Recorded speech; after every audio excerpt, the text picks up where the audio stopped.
এইমাত্র পাওয়া আজকের সবচেয়ে গুরুত্বপূর্ণ আবহাওয়ার খবর। শীত আসতে না আসতেই নতুন ঘূর্ণিঝড়ের আবির্ভাব। দেশের ঢাকা, রাজশাহী, রংপুর, ময়মনসিংহ, সিলেট, চট্টগ্রাম সহ বরিশাল ও খুলনা বিভাগের বেশ কয়েকটি জায়গায় দফায় দফায় ভারী থেকে অতি ভারী বৃষ্টিপাত হওয়ার সম্ভাবনা। এছাড়াও বেশ কয়েকটি জেলায় হালকা থেকে মাঝারি বৃষ্টিপাতের সম্ভাবনা রয়েছে এই ঘূর্ণিঝড়ের প্রভাবে। দর্শক, এছাড়াও শীতের প্রভাবে কোথায় কেমন কি আবহাওয়া বিরাজমান করবে এবং সর্বশেষ আবহাওয়া অধিদপ্তর থেকে কোথায় কেমন কি পূর্বাভাস দেওয়া হয়েছে জানিয়ে দেব আজকের এই ভিডিওতে।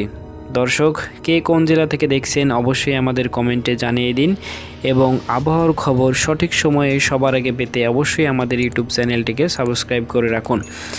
তো চলুন বিস্তারিত জেনে নেওয়া যাক। প্রথমেই আমরা যদি 14 তারিখ সকালের দিকে লক্ষ্য করি, অর্থাৎ সকাল 7টার দিকে যদি লক্ষ্য করি, তাহলে দেখতে পাচ্ছেন যে বিশেষ করে রংপুর বিভাগের কিন্তু বেশ কয়েকটি জায়গায় আপনার ভারী থেকে অতি ভারী মেঘ জমা হয়েছে এবং চররাজীবপুর সহ ঘোড়ারঘাট, বগুড়া, টাঙ্গাইল সহ এদিকে যে রাজশাহী বিভাগের কয়েকটি অঞ্চল রয়েছে, এছাড়াও রংপুর বিভাগের যে কয়েকটি অঞ্চল রয়েছে নীলফামারী সহ চিলমারী, পীরগঞ্জ, চররাজীবপুর, বাহাদুরবাদ সহ যে জায়গাগুলো রয়েছে সেখানে কিন্তু হালকা মাঝারি ভালোই মেঘমালা জমা হয়ে গেছে।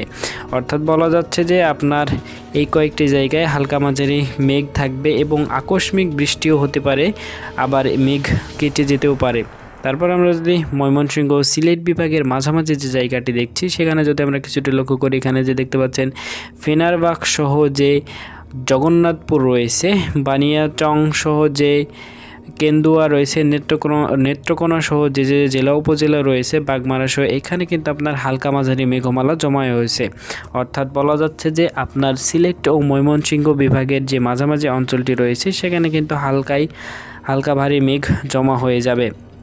এছাড়াও যদি আমরা পাবনা ও শৈলকুপা, ফরিদপুর সহ যে অঞ্চলটি রয়েছে নাগারপুর, সেই অঞ্চলে কিন্তু শিবলয়া সহ বালিকান্দি, পাংশা সহ কুষ্টিয়ার যে কয়েকটি জেলা উপজেলা রয়েছে সেখানে কিন্তু হালকা মাঝারি মেঘ জমা হওয়ার লক্ষণ আমরা লক্ষ্য করতে পারছি।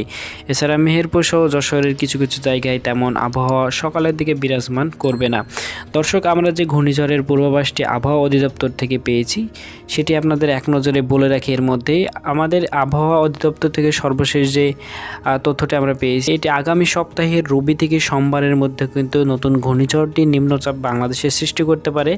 ইতিমধ্যে কিন্তু আপনার ঘূর্ণিঝড়টি আপনার পশ্চিমবঙ্গ থেকে কিন্তু এটা আপনার পশ্চিম বঙ্গোপসাগর হয়ে কলকাতা হয়ে কিন্তু বাংলাদেশে থেকে আঘাত হানবে। তো বলা যাচ্ছে যে এটার আবির্ভাব আপনার রবি থেকে সোমবার আগামী সপ্তাহে সৃষ্টি হবে এবং এর প্রভাবে আগেই কিছু কিছু জায়গায় নিম্নচাপ সৃষ্টি হতে পারে, আবার কিছু কিছু জায়গায় কিন্তু আবহাওয়ার তেমন কোনো পূর্বাভাস দেয়নি আবহাওয়া অফিস থেকে।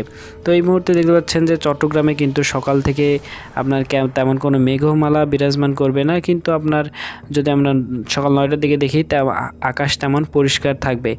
এর পরবর্তীতে যদি আমরা দেখে নিই যে কোথায় কেমন কি মেঘ স্যাটেলাইট রাডারের মাধ্যমে আমরা পেয়েছি, সেটি যদি এক নজরে দেখে নিই তাহলে দেখতে পারবেন যে এখানে কিন্তু আপনার বাংলাদেশের প্রায় প্রত্যেকটি তেমন মেঘমালা এই মুহূর্তে লক্ষ্য করতে পারছি না, তবে বেশ কয়েকটি জায়গায় বিশেষ করে আপনার রাজশাহী সহ যে অঞ্চলগুলো রয়েছে, বগুড়া, মহাদেবপুর, বালুরঘাট, ঘোড়াঘাট, চরাজিপুর, রংপুর, দিনাজপুর, ঠাকুরগাঁও, পঞ্চগড় সহ যে অঞ্চলগুলো রয়েছে সেখানে কিন্তু আপনার তাপমাত্রা কিছুটা বেশি হ্রাস পাবে। অর্থাৎ বলা যাচ্ছে শীত আগমন এইদিকে বেশি পড়বে এবং এদিককার তাপমাত্রা কিন্তু তুলনামূলকভাবে অন্য বিভাগে ও অন্যান্য জেলা থেকে কম থাকবে।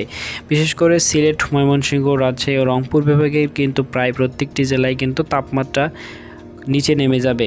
এক্ষেত্রে বলা যাচ্ছে যে আপনার বরিশাল, খুলনা, চট্টগ্রাম সহ কুমিল্লার যে অঞ্চল রয়েছে এবং ঢাকা মহানগরের কিন্তু যে জেলা উপজেলা রয়েছে সেখানে কিন্তু আপনার তেমন অতি নিম্ন তাপমাত্রা বিরাজমান করবে না, যেমনটা রাজশাহী, রংপুর বা ময়মনসিংহ বিভাগে আমরা লক্ষ্য করছি। এখানে আপনার তাপমাত্রা কিছুটা 17 থেকে 18 ডিগ্রি সেলসিয়াস এমনটা নেমে আসবে, তবে রাজশাহী, রংপুর বিভাগে কিন্তু এই কয়দিনে তাপমাত্রা এর থেকে নিচেও নামতে পারে। বরিশাল ও ভোলা জেলায় কিন্তু তেমনভাবে বলার কিছু নেই। পিরোজপুর, মঠবাড়িয়া, কলাপাড়া, লালমোহনসহ যে অঞ্চলগুলো রয়েছে, মতিরহাট সহ ফরিদগঞ্জ, সেখানে কিন্তু আকস্মিক মেঘমালা সহ বৃষ্টিপাত হওয়ার সম্ভাবনা রয়েছে। দর্শক, আমরা যদি এই মুহূর্তে দেখি যে আবহাওয়া কোথায় কেমন কি বিরাজমান করছে, সেটি দেখে নেওয়ার পরবর্তীতে যদি আমরা দেখি যে বাতাসের গতিবেগ কেমন কি রয়েছে, এই মুহূর্তে দেখতে পাচ্ছেন যে বাতাসের গতিবেগ কিন্তু স্বাভাবিক রয়েছে। তবে আগামী সপ্তাহে রবি থেকে সোমবারের মধ্যে কিন্তু বাতাসের যে গতিবেগটি রয়েছে সেটি কিন্তু আপনার পশ্চিমবঙ্গ থেকে সোজা হয়ে আপনার কলকাতা হয়ে পশ্চিম বঙ্গোপসাগর রয়েছে সেখান থেকে কিন্তু বাংলাদেশের দিকে আঘাত আনতে পারে। এছাড়াও এই মুহূর্তে কিন্তু আপনার তেমন কোথাও বাতাসের চাপ দেখা যাচ্ছে না। তবে আপনার 3টি যে বিশাল ঘূর্ণিঝড়ের আকার আমরা দেখতে পাচ্ছি, সেটি কিন্তু আপনার বলা যায় যে ফিলিপাইন্স রয়েছে, ভিয়েতনাম যে রয়েছে, এদিকে কিন্তু আপনার শক্তিশালী 3টি ঘূর্ণিঝড়, এটা কিন্তু বাংলাদেশ সহ যে নেপাল হয়ে কিন্তু আপনার মায়ানমার হয়ে বাংলাদেশে আসার সম্ভাবনা রয়েছে। এটি আপডেট আমরা পরবর্তী সময়ে আপনাদেরকে অবশ্যই জানিয়ে দেব। তবে এটি যদি জোরালো মাত্রায় ধারণ করে এবং যদি বাংলাদেশের দিকে আগমন ঘটে, তাহলে অবশ্যই আমরা সেই অনুসারে আপনাদেরকে আপডেটটিকে জানিয়ে দেব। দর্শক, এই ছিল আজকের বিস্তারিত আবহাওয়ার আপডেট।